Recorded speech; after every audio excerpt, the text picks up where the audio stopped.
Hero Alam আবারও শিরোনামে, তবে এবার সিনেমা বা গানের জন্য নয়, ব্যক্তিগত জীবনের বিস্ফোরক অভিযোগ আর চাঞ্চল্যকর তথ্য নিয়ে। সম্প্রতি নিজের তৃতীয় স্ত্রী রিয়া মনির সঙ্গে সম্পর্কের ইতি টানার ঘোষণা দিয়েছেন আলোচিত কন্টেন্ট ক্রিয়েটর আশরাফুল হোসেন আলম, যাকে আমরা সবাই চিনি হিরো আলম নামে।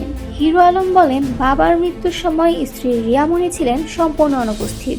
তার ভাষায়, 1 মাস বাবাকে হাসপাতালে নিয়েছিলাম, অথচ রিয়া একবারও দেখতে আসেনি। এমনকি বাবার মৃত্যুর পর লাশ দেখতেও আসেনি। এই অভিযোগের জবাবে এবার মুখ খুলেছেন রিয়া মনি। তিনি গণমাধ্যমকে জানান,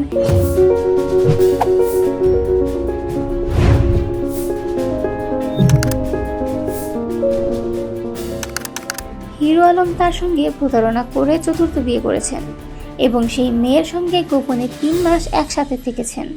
রিয়া মনি বলেন, আলম ওই মেয়েটার সঙ্গে 3 মাস ধরে বাসা ভাড়া করেছিল। সে বাসা নিয়েছিল অফিসের কাছে, কারণ অফিসে যাওয়া আসা সহজ হতো। আর আমি ছিলাম অফিস থেকে দূরে, সে নিয়মিত বাসায় আসতো না। আমি বিষয়টা বুঝতে পারতাম না, কিন্তু আশেপাশের মানুষদের কাছ থেকে জানতে পারি। যখন আলমকে বলতাম, সে সরাসরি অস্বীকার করত। তিনি আরও জানান, সব জেনেও বহুবার চেষ্টা করেছেন হিরো আলমকে শোধরাতে, কিন্তু সেই চেষ্টার ফল কি হলো তা তো আজকের এই খবরেই স্পষ্ট।